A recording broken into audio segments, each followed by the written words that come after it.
My son kicked me out of my own house to make room for his golden grandchild, whom he always cherished like a treasure.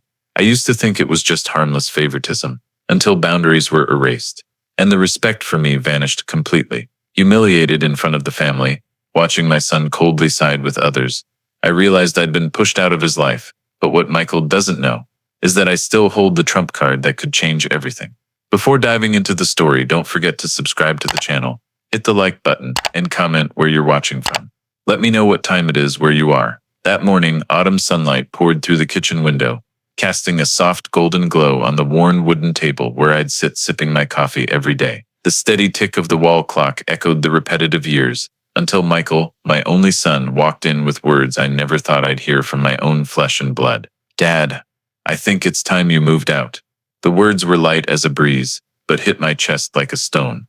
I set my coffee cup down, the faint clink of porcelain against the table ringing out, searching his eyes for a hint of a joke. But all I saw was cold, unfamiliar determination. Sophia, his wife, stood at the counter, offering a polite smile, her hands busy arranging Lily's toy boxes, the 6-year-old granddaughter the family treated like a treasure. 3 years after Margaret, my wife, passed away, I moved in with Michael. He'd said he wanted me closer to the family, to care for each other, and that Lily would love having her grandpa tell bedtime stories. I believed him, thinking we were still a family.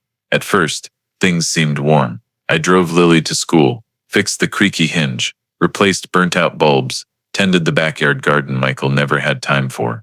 I told myself it was my way of making up for the years I wasn't around while he was building his career. But slowly I realized that initial warmth was like a thin blanket, only enough for the first few nights of winter before the deep cold seeped through. Lily was pampered like a princess, not wrong, since she's smart and lively, but that indulgence came with viewing anyone who disciplined her as harsh or not understanding kids today. And me, despite all my efforts, I'd hear Sophia casually remark, "It's convenient having Dad here, saves us hiring a maid." I brushed it off as unintentional. But today, when Michael said I should move out because Lily needs her own space to learn and grow, I knew it wasn't a spur-of-the-moment decision. His eyes avoided mine when I asked, "When?" and Sophia calmly answered for him. "The sooner the better, so Lily can adjust to her new environment before the next school term." I sat there, hearing the clink of a spoon against a glass, the smell of toasted bread now bitter in my throat. I remembered the years working double shifts at the factory, saving every penny for Michael's college, buying this house for him to start his life. And now, this very house was kicking me out. Lily ran in, hugging Sophia, chattering about school, oblivious to her grandpa sitting a few steps away. She was given a new doll, beaming with joy, while I felt only emptiness. Michael glanced at his watch, said he had an online meeting, and left the table, leaving me and Sophia in a tense silence. I touched the now cold coffee cup, its faint aroma, a fragile reminder of the peaceful morning I'd just lost. In that moment, I knew a new chapter, whether I wanted it or not, had begun, but I didn't leave right away.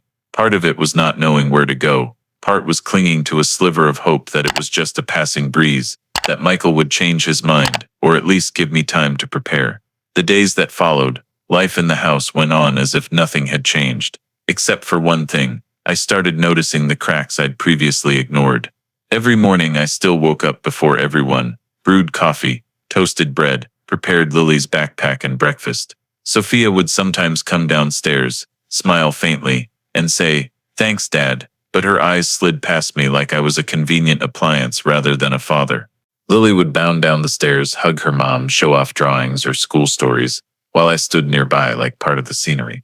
Michael would rush out in a crisp suit, grab the coffee I'd made without a glance my way.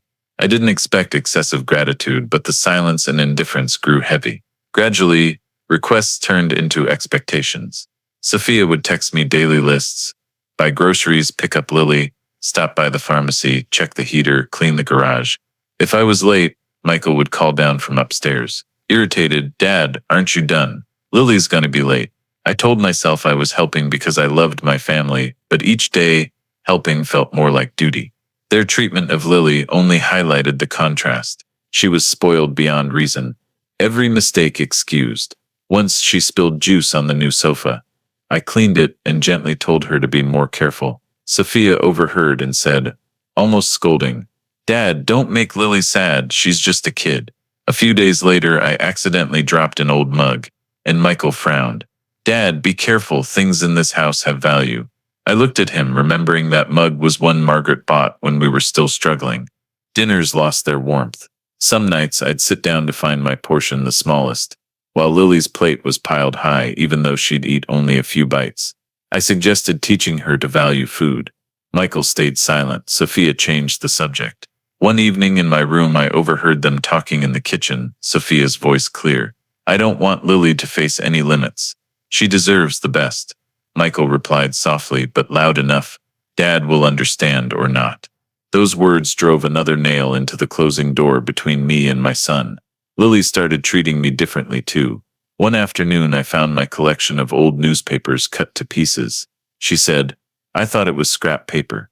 I told her to ask first next time, but she ran to tell her mom and Sophia came in, annoyed. Dad, don't make her feel guilty. I stayed silent, but the sense of being pushed out of the family grew clearer. Still, I kept doing what I could. Fixing a leaky faucet, organizing the shed, mowing the lawn. Instead of thanks, I'd get new requests. Dad, check the garage door when you're done. Or Dad, don't forget to call the plumber tomorrow. At night, alone in my ground floor room, I thought of Margaret. She'd said, family is where you turn when the world turns its back. Now I wondered, if this place turns its back, where do I go? Those signs, the indifference, the unreturned favors, the excessive favoritism formed a grim picture. I didn't want to see it fully, but the chill had already crept into every moment in this house. I thought I was just being oversensitive, that things would return to normal if I was patient and gentle. But the more time passed, the clearer the truth became. I was being sidelined in the very home I once called my haven. Family decisions rarely involved me. One weekend morning, after brewing coffee, I walked into the living room to find Michael and Sophia discussing with a stranger. On the table were blueprints for new, luxurious interiors. They talked about replacing the wooden floors, swapping the sofa, tearing out the old bookshelf for a toy display for Lily. I stood there a moment before asking, Are you renovating? Why didn't you tell me? Michael barely glanced over. You're busy with Lily all the time. We didn't want to bother you. Sophia smiled thinly. Don't worry, Dad. We'll handle everything. You just need to adjust. It sounded like an order. That old bookshelf they planned to remove held Margaret's books and family photos from when Michael was a boy. I swallowed my words, feeling like I'd been excluded from a game I didn't know the rules to. The difference in how they treated Lily and me became more blatant. One Wednesday afternoon, I saw Lily throw a ball at a glass door, cracking a corner. I checked it, relieved it was just a crack, and was about to tell her to be careful when Sophia stepped in, patted Lily's shoulder and said, It's fine, I'll call someone to fix it. Grandpa worries too much. The next day, I spilled a bit of water on the dining table while pouring tea, and Michael immediately frowned. Dad, be careful. This table's brand new. I stayed silent, but the bitterness welled up. Dinners became a ritual where I had no role. They'd chat lively about weekend plans, taking Lily to the park, attending her friend's birthday, or shopping. I was rarely asked for input, and if I was, it was perfunctory. Once, I suggested Lily learn swimming or join a book club. Michael gave a faint smile. Dad, times have changed. I know what's best for Lily. Then they resumed talking, as if I hadn't spoken. I noticed their gatherings with friends or relatives often excluded me. One day they hosted a BBQ in the backyard, inviting nearly the whole neighborhood. I only knew when I smelled grilled meat and heard music through my window. When I stepped out, Sophia said, Dad, rest up, we'll handle the guests. I stood at the threshold, watching Lily play with friends. Michael busy grilling and toasting neighbors. No one noticed me, like I was a stranger who'd wandered in. The coldness seeped into the smallest things. I used to read the morning paper at the kitchen table, but lately, whenever I sat down, Sophia would place her laptop there, saying she needed a quiet workspace. I moved to the porch, but soon the chair I used was moved to tidy up. I asked. Michael said it was in the garage, but when I looked, it was gone. One evening when Lily showed off a new dress, I said, It's pretty, but keep it clean. She pouted and ran off. 5 minutes later, Michael knocked on my door, irritated. Dad, don't ruin her excitement, she's just a kid.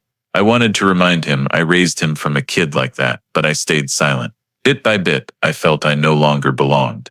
I wasn't consulted about the house, included in activities, or heard when I spoke. Every attempt to join was met with a polite smile or a subtle hint to let them handle it. In the long nights, as laughter echoed from the living room, I lay in my small room, missing Margaret fiercely. She believed family ties couldn't break, no matter what. But I began to see that sometimes those ties don't snap, they fray, bit by bit, until only fragile threads remain, ready to break. And in this house, I was starting to hear the cracks. I thought I'd grown used to being sidelined, but then came days when boundaries were blatantly erased, making me realize I had no privacy or respect left in this house. It started one Saturday morning when I woke to find my bedroom door ajar. I was sure I'd locked it the night before. Inside, Lily was on my bed, holding my antique pocket watch, a gift from my father, twirling it, tangling the chain. I stepped in, keeping my voice gentle. "Lily, this is very important to Grandpa. Ask permission next time." She pouted, set the watch on the table, and ran out without a word. Less than 10 minutes later, Sophia appeared at the door, arms crossed. "Dad, don't be too strict. Lily's just curious." I looked at her, wanting to say this was my room, my lifelong keepsake, but realized in their eyes, my personal space didn't exist. From that day, Lily treated my room like her playground. Sometimes I'd come home to find things moved, drawers open, Margaret's old letters mixed with her drawings. When I mentioned it, Michael gave me an annoyed look. "Dad, don't make a big deal. She's just a kid." Day by day, the small boundaries I tried to maintain vanished. The kitchen table, where I used to read the paper, was now always cluttered with Lily's toys or school books. When I wanted a quiet breakfast, Sophia would pull out a chair and say, "Dad, can you eat on the porch?" Lily needs space to focus. That need for space became the excuse for taking over everything. One afternoon, I came home to find a new piano for Lily in the living room. The old bookshelf, holding Margaret's books and our family photos, had been moved to the shed. When I asked, Michael said, "You never use it. Lily needs space to develop her talent." Talent. They repeated that word like a justification. Any change in the house, even if it affected me directly, was rationalized as Lily's need. I felt more and more like an uninvited guest, living temporarily in a space where they held all the power. Even my kitchen time was restricted. Sophia started leaving notes on the fridge. "Dad, kitchen's busy from 7 p.m. for Lily's dinner. Please use another time." One evening, I was cooking chicken soup when Sophia came in, saying lightly but dismissively, "Dad, can you move? Lily's about to practice piano. I want a quiet space." I looked around. Michael was on the sofa, silent, glued to his phone. Not just physical space. My voice in the family was gone too. Once Lily talked back when I told her to tidy her toys. I calmly said, "Every place needs order." She ran to tell her mom. Sophia came in, stern. "Dad, this is Lily's house. She has a right to feel comfortable." Lily's house, those words echoed in my head like a hammer on a wall, confirming a truth. I was no longer an owner, or even a co-owner, of this space. That night, I sat in my dark room hearing Lily's giggles downstairs, the piano notes mingling with Sophia's praise. I realized things had gone too far. I wasn't living here as a respected father but as a tenant, without a lease, without rights, who could be asked to leave any moment. And the bitterest part was that all these erased boundaries happened quietly, without arguments, through small repeated actions, until I had nothing left to protect, except a room whose lock no longer guaranteed safety. I thought I'd endured enough discomfort to harden my heart, but that evening proved they could still push me down another rung. It was Lily's 7th birthday party, and Sophia had been preparing since morning. Pink balloons strung throughout the house, a white tablecloth on the dining table, a 3-tiered cake placed at the center like a work of art. Michael, in a new dress shirt, passed by with a casual remark. "Dad, just sit and enjoy. Don't worry about anything." I tried to take it in a positive light, but as guests arrived, I realized I wasn't part of the picture they were painting. Relatives and friends of Michael and Sophia streamed in, hugging Lily, giving gifts, showering her with praise. I stood in a corner, trying to smile and greet them. A few recognized me as Michael's father, shaking my hand politely, but most brushed past like I was a waiter. As the party began, Sophia raised a toast. Standing beside Michael and Lily, she thanked family, friends, and specifically mentioned those who've contributed to Lily's wonderful childhood. She listed her own parents, close friends, Michael's colleagues, but not a word about me. I listened, feeling like someone was squeezing my chest. As I tried to swallow the lump in my throat, Michael laughed, turned to his friends, and joked, My dad probably only remembers my childhood. Lily's is a long way off for him.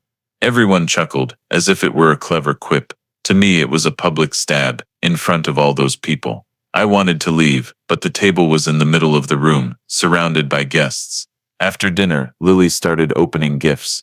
Each toy or new dress drew gasps and praise. When I presented my gift, a silver necklace with a heart-shaped pendant engraved with Lily's name and birth date, she glanced at it, gave an awkward smile, and set it aside without a thank you. Sophia quickly moved to the next gift, and no one noticed my little necklace. I sat there feeling like an outsider in my own family. The breaking point came when a guest asked Lily, "Who do you love most in the world?" She grinned and said, "Mom and Dad," then turned to hug and kiss Sophia while Michael beamed with pride. No one mentioned the grandfather sitting a few steps away. I know kids are innocent, but it was Michael and Sophia's reaction, not prompting Lily to say thank you, that hurt. After the party, as guests left, I helped clear the table. Sophia walked in and said lightly, "Dad, you didn't need to get Lily a gift. She prefers things more suited to her age." I looked up straight into her eyes, but Michael appeared behind her, patting my shoulder. "Don't take it personally, Dad, just a suggestion. Just a suggestion." Those words tried to justify all the disrespect. I didn't respond, kept clearing the dishes, but my mind was flooded with memories of the years I sacrificed for Michael. Working double shifts to pay his tuition, selling my beloved car to help him buy this house, and now being treated like a spare part. That night, I lay in my room hearing Lily's giggles from the living room as Michael and Sophia opened more expensive gifts for her. That laughter no longer felt warm. It only reminded me that my place in this house had shrunk to where no one noticed me. I knew from the moment they publicly excluded me from their thanks, their proud glances, their family, that I'd lost any illusion of being respected here. And at the same time, a smoldering thought began to take shape. If they could disrespect me in front of others, I could show them just how wrong they were about me. After that birthday party, I knew I couldn't keep living like this much longer. The feeling of being humiliated in front of others, treated like a discarded item in my own family, had sunk so deep that every morning I woke up with a knot in my throat. I started seriously thinking about leaving. Not just fleeting thoughts as before, but a real plan. The problem was I didn't know where to go or how to start. I didn't want to leave in a state of uncertainty because I knew once I walked out of this house, there'd be no going back. I quietly gathered my essentials, ID papers, savings book, Margaret's photos, my father's pocket watch, and a few irreplaceable keepsakes. I packed them into an old suitcase, locked it, and hid it in the closet under a pile of winter blankets. During the day, I went about my usual tasks, but my mind was always calculating. I knew I needed to find a new place, affordable and cozy enough. One afternoon, I ran into Hank, an old factory friend, at the grocery store. We talked for nearly half an hour, and when I briefly mentioned my situation, Hank paused, then said, "I've got a spare room upstairs, not big but quiet and private. Move in anytime you need." His offer was like an open door. I didn't agree right away, just said I'd think about it, but I was already leaning toward it. That evening, I opened my old laptop and started looking for other options, rentals, small apartments, even private nursing homes. I wasn't rushing, but step by step, I wanted to be sure I'd leave on my terms. In those days, I began keeping more distance from Michael and Sophia. I stopped joining conversations I knew would be ignored, stopped offering advice about raising Lily. I did only what was necessary and stayed quiet. It seemed to make Sophia more at ease, while Michael barely noticed the change. One evening, after Lily was asleep, I asked Michael, "What would you think if I left?" He looked up from his phone, gave a faint laugh. "That sounds dramatic, Dad. You've got people looking after you here. Why go out and struggle?" I nodded, said nothing more, but his answer only solidified my decision. While preparing, I sorted out my finances. I reopened a separate savings account, transferring some money from the joint account Michael knew about. I knew this was necessary. I didn't want to come crawling back later. Each night after the house quieted, I sat alone, listing what to take, what to leave. I also contacted Nancy, an old colleague I'd kept in touch with, to ask about rentals in the area. She promised to help and offered me a temporary place if needed. The plan was getting clearer, and the sense of control eased me somewhat, but mixed with it was an indescribable sadness. I never thought I'd be planning to leave my son's house like a stranger, yet every detail I prepared ensured that when this door closed, I'd never have to knock again. Deep down, I knew the moment of parting was coming soon. just waiting for the final drop to overflow the glass. And when it came, I'd be ready. That afternoon, a light rain fell, making the already heavy atmosphere in the house even more oppressive. I was in my room, rereading Margaret's old letters, when I heard Michael and Sophia's footsteps in the hallway, along with Lily's giggles. My door swung open without a knock, and Michael walked in with a stern face, Sophia behind him, arms crossed. "Dad," Michael began, his voice trying to stay calm but tinged with irritation. "We've discussed it. Lily's starting a new school year, and she needs a private, quiet, spacious study space. Your room is the most logical choice." I looked up at my son, thinking I'd misheard. "What do you mean?" Michael sighed, as if explaining was a burden. "We'll move your stuff to the basement room. It's still comfortable enough. You'll have your own space, and Lily can focus on her studies." Sophia chimed in, her voice light but words hard as stone. "The basement's been cleaned, no mold. Lily deserves the best conditions. And Dad, you probably don't need that much space." I looked at them, struggling to hold back the anger rising in me. The basement they mentioned was cold, windowless, with a damp smell, and the constant hum of the washing machine. I'd only gone down there a few times to grab things and always wanted to leave immediately. "And if you agree, we can start moving your stuff this weekend," Michael added, as if it was already decided. "No," I said, my voice low. "I'm not moving down there." Michael frowned. "Dad, this is for Lily's benefit. What about my benefit?" I cut him off. Sophia gave a small laugh, shaking her head. "Dad, don't be too selfish. Lily has her whole future ahead." I felt the blood rush to my face, their words like knives twisting into memories of the years I slaved away to give Michael the future ahead. He was now using to push me back. "I said no," I repeated, emphasizing each word. Michael shook his head and walked out, while Sophia lingered a moment, eyeing me like I was a worthless antique, then turned and left. That night I heard them moving furniture in the living room, Lily squealing with joy at a sketch of her new room pinned to the wall. I didn't go out, but each laugh, each scrape of furniture on the floor, drove home a clear answer. I was no longer part of this family. The next morning, I began packing, not for the basement, but to leave. The old suitcase I'd prepared was pulled to the center of the room, each keepsake carefully placed inside. Folding a shirt or tucking in a photo brought back memories of Margaret and the years our family was whole. By noon, Michael knocked and walked in without waiting. Seeing me packing, he asked, "What are you doing, Dad?" I looked straight into my son's eyes. "I'm leaving, not to the basement, not staying here anymore." He froze, then frowned. "You're overreacting, Dad. It's just a room change." "No," I said. "It's time." He started to say something, but I raised a hand. "Don't forget, I gave you this house. I also have the right to choose when to leave." Michael stood silent for a moment, then walked out, slamming the door so hard the picture frame on the wall shook. That evening, I called Hank and Nancy, saying I was ready. Both offered to help me move whenever I needed, and I knew the final drop had overflowed the glass. There was nothing left to keep me here. As I zipped up the suitcase, the sound was sharp, like a full stop to the time I thought I still had a place in this house. I chose to leave at night, not to sneak away, but to keep my departure calm, without more arguments or back and forth. All day I went about small tasks quietly, as if nothing had changed. I still drove Lily to school, trimmed some dead flowers in the garden, and tossed them in the trash. Sat at the kitchen table with my morning coffee as usual, but inside everything was settled. Hank had texted that his room was ready, and Nancy said I could stay with her temporarily if needed. As dusk fell, Michael and Sophia were busy in the living room, Lily playing with puzzles on the floor. I closed my door and began moving my suitcases and small boxes to the back door. Each item I took was irreplaceable. My wedding photo with Margaret, the pocket watch, her favorite books, old letters, and enough clothes for a few weeks. When the clock struck 11 p.m., the house was asleep. I quietly opened my door, pulled the suitcase through the hallway, moving slowly to avoid noise. At the back door, Hank was waiting with his old pickup truck. He didn't ask much, just nodded and helped load my things into the bed.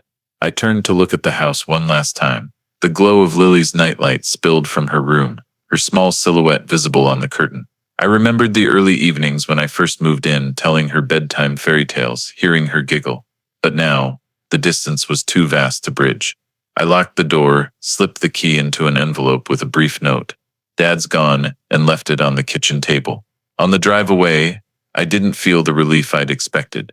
There was a quiet sadness, like closing an old book with too many pages left unread, but mixed with it was a fragile sense of freedom, the feeling of reclaiming control of my life, however late.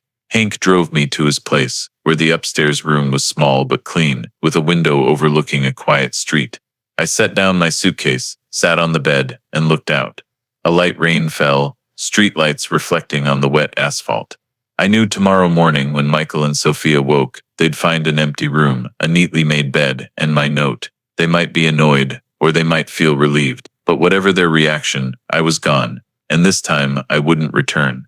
The first morning at Hank's, I woke early as usual, but instead of Lily's footsteps or the smell of Michael's coffee machine, I heard birds chirping outside and the slow aroma of drip coffee filling the small wooden house. Hank was already up, reading the paper at the kitchen table, and greeted me with a simple smile. "Morning, old friend. It's free here. Make yourself at home." Those words, plain as they were the first in a long time to make me feel truly welcomed. The upstairs room was small, just enough for a single bed, a wooden table, and an old wardrobe, but the morning light streaming through the window made it surprisingly warm. I brewed a cup of coffee myself and sat on the front porch. The street was quiet, with neighbors walking for exercise, nodding greetings to each other. Here, I didn't have to watch my every move, didn't fear being scolded for taking up space or disturbing anyone's area. In the days that followed, I began rebuilding my life. I contacted Nancy, asking her to help find a small apartment for long-term rent. She promised to keep an eye out and sent a list of affordable places. During the day, I helped Hank fix his porch roof, weed the garden, or go to the local hardware store. Those tasks reminded me of my younger days, when my hands were used to hard work, but my heart felt light from being useful. One afternoon, while cleaning a window, I thought of Margaret. If she were alive, she'd probably smile seeing me manage like this, even if belatedly. Hank, as if reading my mind, would sometimes say, "What matters is you're not giving up on yourself, no matter your age." I found small joys again, morning coffee with the paper afternoons, at a nearby park watching kids play soccer, evenings rereading old books I never had time for at Michael's. I called old friends, arranging meetups at a familiar diner. Not everyone was free, but a few gatherings made me feel I was reclaiming a forgotten part of my life. Financially, I was more cautious than ever. My separate savings covered a few months' rent, but I wanted extra income for independence. I took a part-time job at the local library, light work that suited my health. There, I met neighbors who chatted warmly, asking about me with genuine interest, not forced politeness. Each night, returning to the upstairs room, I felt I was building a new foundation. It didn't need to be grand or flashy, just a place where I had full control, where I could lock the door without fear of someone barging in. Most importantly, I no longer lived in a place where every chair, every meal reminded me I was unwanted. This new start had its worries, but at least I was on a path I chose. And that, after everything, was the greatest gift I gave myself. There's something Michael doesn't know at all, and I never revealed since moving in with him.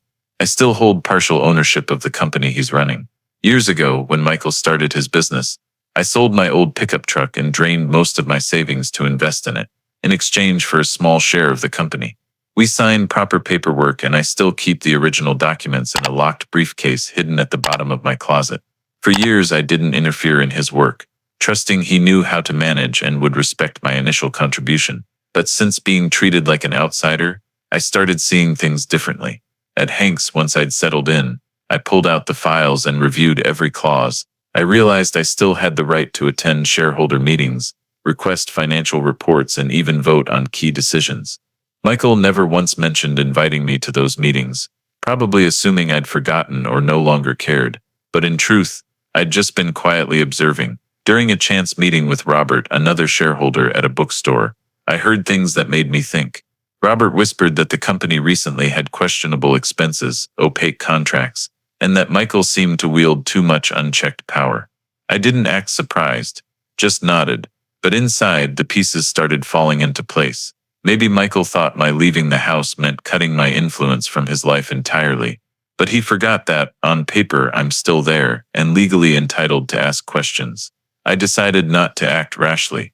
Instead, I gathered more information, contacting an old lawyer friend to review my options. The lawyer, a longtime family friend, listened and smirked. You have more power than you think. And sometimes the greatest power is knowing when to use it. I closed the file, feeling a quiet strength rising. Michael thought my leaving was a sign of weakness or giving up, but the truth is, I was only stepping away from a small battle to prepare for a bigger game, one where I held the key pieces. I didn't have to wait long for Michael to come to me. Just a week after I left, he showed up at Hank's, standing on the porch with a mix of irritation and reluctance. Hank opened the door, glancing at me as if to ask, "Want to see him?" I nodded. Michael walked in, didn't sit, just stood in the living room, hands in his pockets. "You left without a word, Dad. Do you know how awkward that was for the family?" he said, his tone both accusatory and commanding. I replied calmly, "I left a note, and I think after everything you know why." Michael shook his head, giving a faint laugh. "I just think you're overreacting. We only wanted to rearrange things for Lily's benefit." I looked him in the eye, unflinching. "Better conditions for Lily don't mean treating her grandfather poorly. Did you think I didn't notice how things have been?" Michael went quiet for a moment, then shifted his tone. "You're always too strict. Sophia just wants the best for Lily." I took a deep breath, holding back anger. "I gave you everything to start, Michael. Not just money, but trust. But you forgot that in your own home." I saw him frown slightly, but before he could speak, I continued. "You also forgot I'm still part of the company. I have the right to participate, to know what's going on. And soon I'll use that right." My words made him flinch. Clearly, he hadn't expected me to remember or keep the agreements we signed years ago. "What are you going to do?" he asked, his voice lower. I didn't answer directly. Just said, "Every action has consequences, Michael. You'll see soon enough." The air between us was heavy as stone. Finally, Michael sighed and headed for the door. "Do what you want, Dad, but don't let this tear the family apart." I replied simply, "Families aren't torn apart by truth, but by disrespect." The door closed behind him, leaving me in the quiet room, knowing this confrontation was just the start of what was to come. I took action the next day.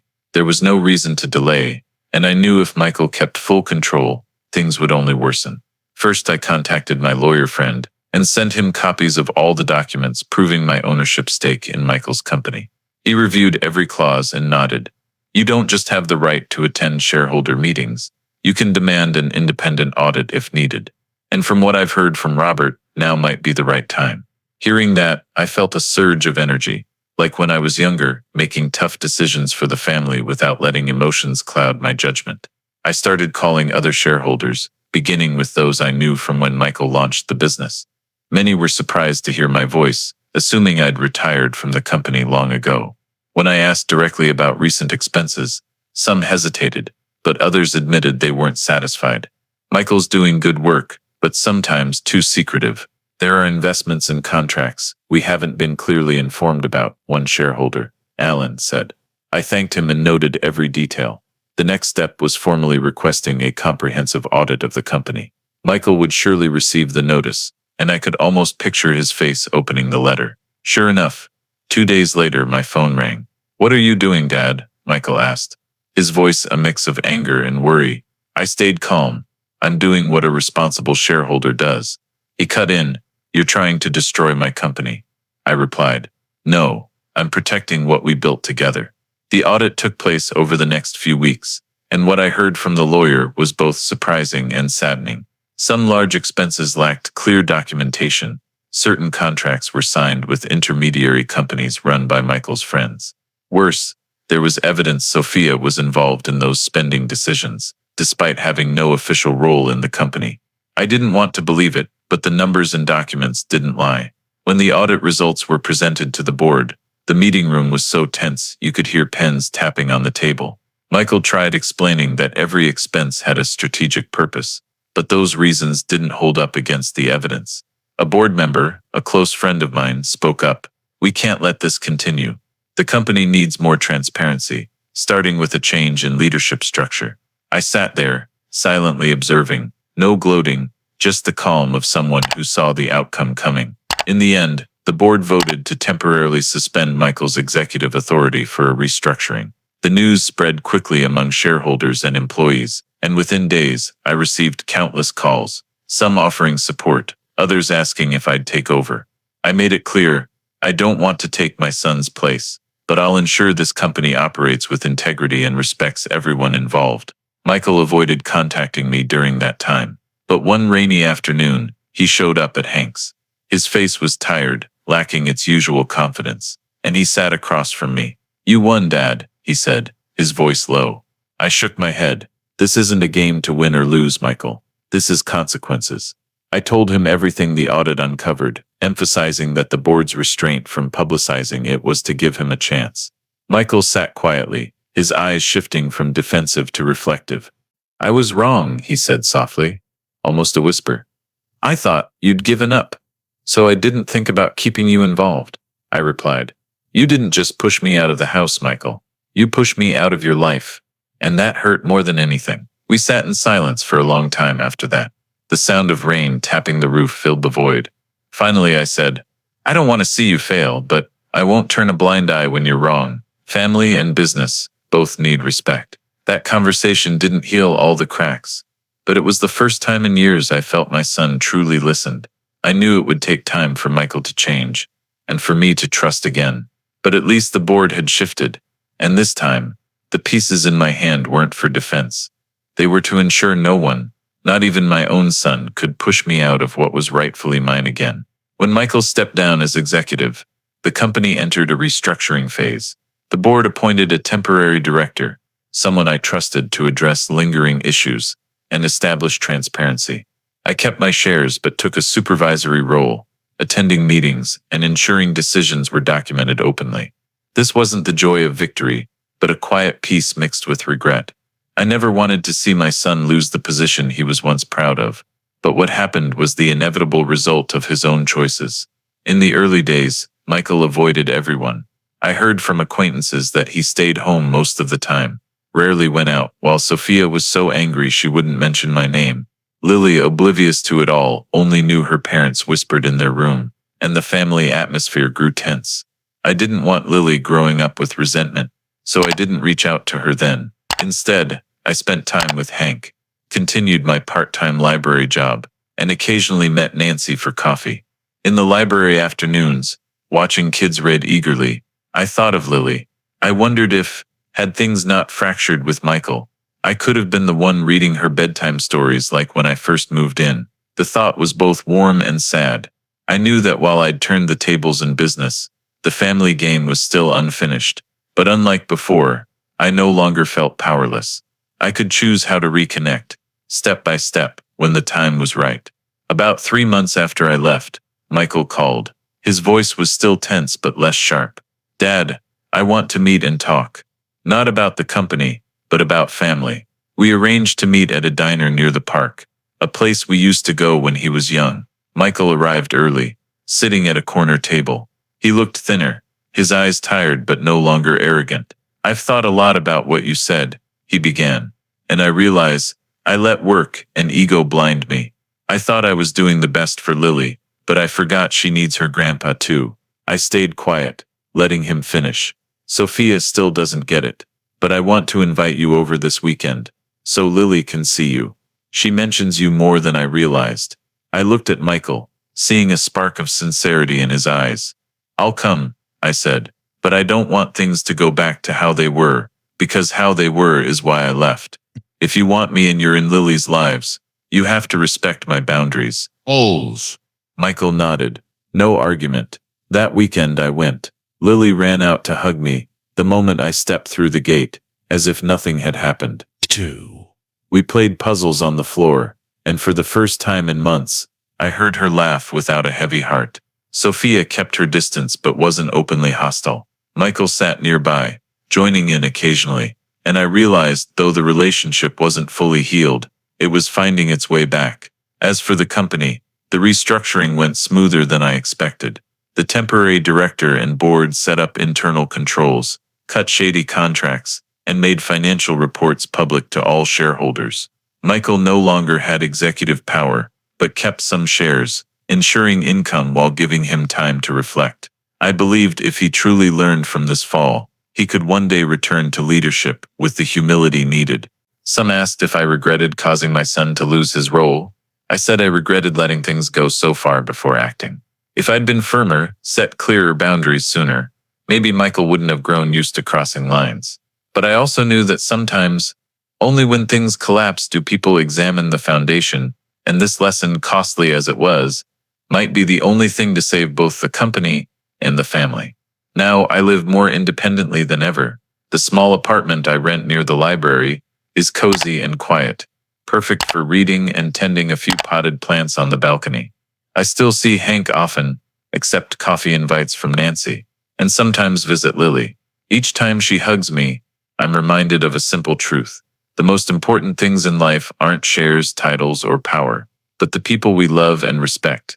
The biggest lesson I've learned is that respect isn't automatic, even in family. It must be nurtured, protected, and if necessary, reclaimed when violated. Boundaries don't distance love, they help it endure. I let Michael forget that for too long, but I also showed him it's not too late to learn. And I hope one day when Lily grows up and faces tough choices, she'll remember the story of her dad and me as a reminder that love only lasts when respect is its foundation. And so, a journey that seemed over opened a new path.